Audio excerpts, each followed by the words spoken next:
As we are going to take a look at some of the stats here, you'll note that Live Sandbox, we have picked out some great stats for Live Sandbox here. Won't get to see it. Here's our starting lineup. Cuz and Teddy are back. Cuz and Teddy playing their first games of the season. Closer will be starting over Faker as well. You know, I think this might just be a one and done for T1 in this series and perhaps the Africa series, but we'll have to wait to get more answers on that. Wins. Here's our key player matchup, and I think this is extremely important going into this game, as Keria has had some great games. He's been very solid. I know he's one of your favorite players here in the LCK. Yeah, and one thing, you know, when we were looking at the roster, obviously Cuz and Teddy coming in is kind of the highlight, but Closer comes out here again. So I know there's a lot of fans of Faker, and obviously they might be asking, you know, why doesn't Faker come out here tonight? Well, in the very short career again he's had. But, oh, the Udyr. Oh, no. Thinks better of it, though. Well, what's the answer here? They're going to go for the Kai'Sa response here in Xayah. Maybe have some roots, help shut down. But again, Live Sandbox have some of their own, as Rakan being considered here for F. Lovers quarrel, perhaps, in the bot lane. Looks like it. Yeah. Rotates over, knows they don't have vision. And Keria has Zenith played. They're actually going to commit. This is perfect. Well, they're going to try for it here. The teleport does come in. Follow-up knock-up on the Cuz, and immediately T1 just get the hell out of there. They're going to get the TP away from Summit. That's the trade. Keria has to flash away. Flashback from Keria. Okay, they're not done yet. They're still here. They just walk up to Effort, and he is just dead. Not respecting the fact that they could have stuck around, and they will punish, as now Krako, he's going to get Hextech ultimatums, but only just takes a bit of poke damage, and the Summit coming. Now we get some lane tempo in the bottom side we can push. And now they're going to go on to Effort here once again. He is going to have to ult. So who gets that gold spike first? Meanwhile, Kana will have to hook shot away. We'll be fine. Yeah, and we'll see how this one does go. Keria in position to potentially punish here. No flash for him. Nice dodge from Krako. He's got that speed that we did mention. Here comes Effort over the wall. Nice shockwave in the back, and the Rakan just dies. But here we do have a front line finally, as Leo moves in. Krako also running forward. Gonna sustain a lot of damage, but now Fate looking to press the issue alongside of Leo. They're gonna pick up a double kill now for the Victor, who is 2-0-1. And the front line for T1, non-existent, as Summit's just gonna say, get out of here. For sure. And the fact that the Victor is allowed to just get a free double stun, that's never supposed to happen. Leo here in a bit of trouble. He's going to ult over the wall. Effort looking for some help, and he will get it. You know, yeah. You're just going to get ranged down and not have a fun time. So here's Live Sandbox. They're looking to make a statement. They have Shelly, and they want to dive. It's going to be a 4-on-4, it looks like, with double teleport coming in as Keria looks to engage. That's not going to be too fantastic. Great Featherstorm comes in from Teddy, but immediately Keria is going to go down. We also have the rotation now from Live Sandbox. It's 5-on-3 now as Talia a bit zoned away. Nice shockwave, but here comes Summit looking to pick off one, and he will be able to take down Closer. Now in the front line, Kana desperately trying to get the follow-up engage, but won't be able to. Everyone's so low. Low health bars here on the side of Live Sandbox. They want to get that engaged, but Teddy's still very healthy. As that wall gonna knock up Leo here. He's gonna have to be the damage, but it is not enough. They're being kited down here in the little alcove, and that is gonna be the ace for T1. They play out that very precarious situation extremely well. Left relatively untouched. His positioning here and the response from T1 is so good. Look at where he is in this entire fight. Look at the peel from Keria. He actually is able to use his ult to get away, to survive on the backside of this fight. And this is like, could there be any more Live Sandbox players in the spot lane?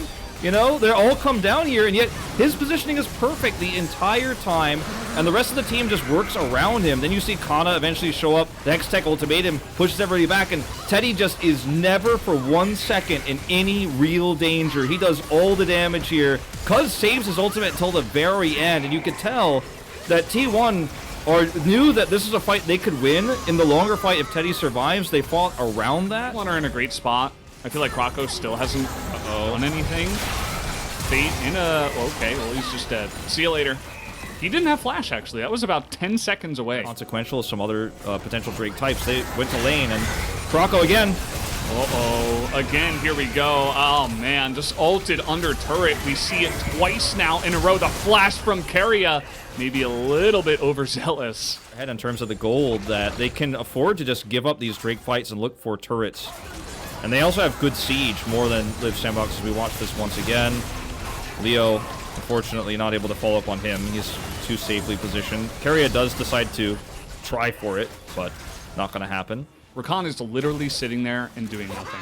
Whereas Dress could be looking for picks, looking for fun stuff, defending well with Flaze. Summit is going to flash away and actually survive. Especially if he hits it in the AoE, right?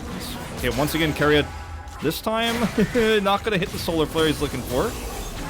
Effort is kind of in no man's land. He has to get in here.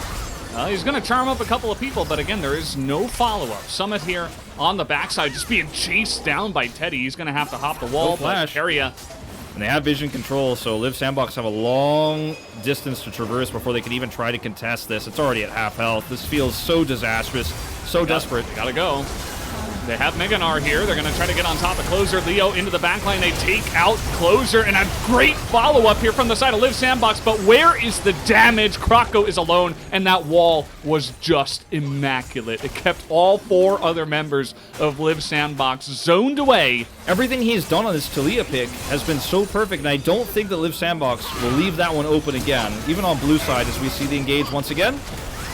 Okay, nice knock up here from Effort, but again, it's just going to amount to the 1 kill going the way of Fate. Some low health bars here on the side of T1, but they're still going deep as they look to take out Summit, and they finally do, but a lot of low health bars still as Fate is going to get engaged upon. Effort desperately trying to help him out, but will eventually go down. Will Fate. Krako for the follow-up here. T1 are not backing down as Kana is just going to be taken out. He gives that kill over to Leo. Fight, and what could have led to maybe even the end of the game, as we're going to watch the Baron fight once again.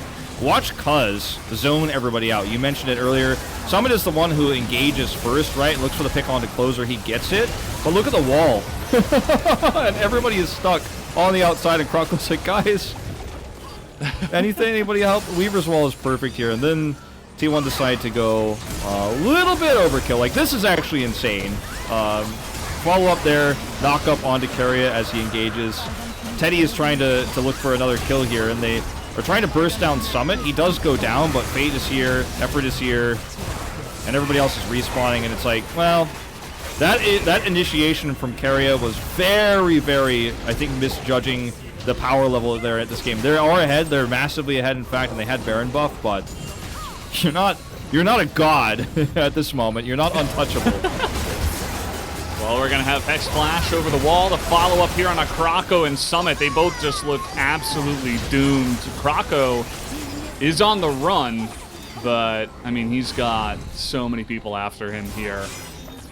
He's a fast boy, but can he get actually out of this one? Nope. Not going to be able to dodge that ability, so 2 kills for nothing. T1. You know, there's not like, it's not like we're going to Elder Drake, or there's a Baron available. Okay, Kana. All right, well, not sure what Kana was doing in there, but he will be punished. Meganar, I suppose, but insanely fed carries on the side of T1.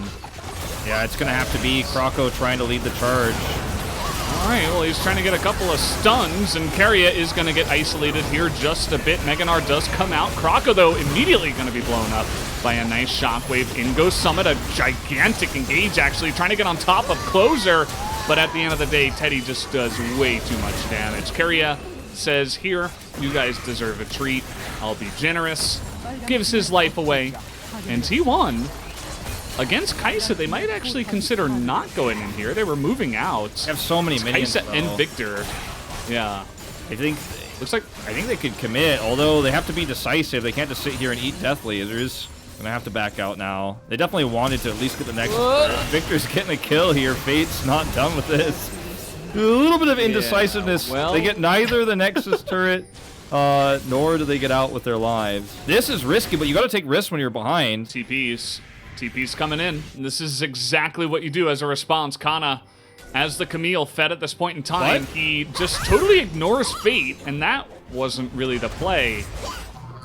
as he thought he was a bit stronger than he actually was, I suppose. Keria going to move in here. That shockwave gets nobody. Baron does go the way of Liv Sandbox. Now they're going to get on top of Closer here, as this game a bit more messy than it had to be. As Kana's going to go down, we have the TPs coming in here from Liv Sandbox. The minions are pushing down that Nexus turret.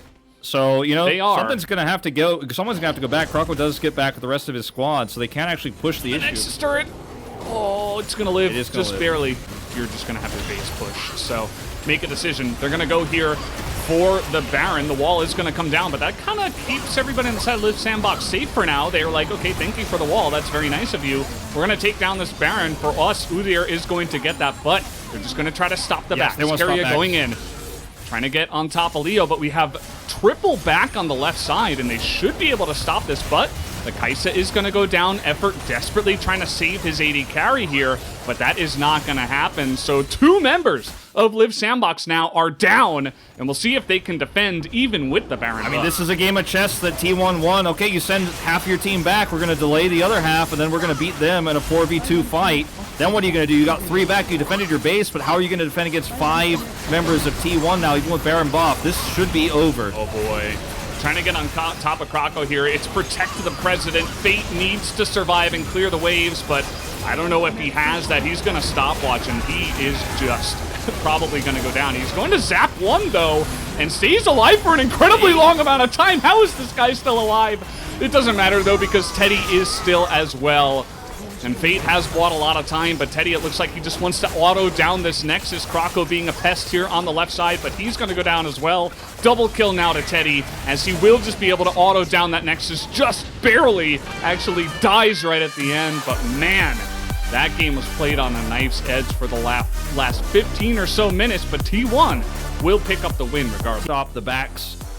Because you either have to back or you die, right? And some members go back, the rest who don't get to go back die, and then they 5v3 to end the game. So, but, you know, he made a heroic attempt, and you'll see that reflected in this damage graph, where he is second in the server to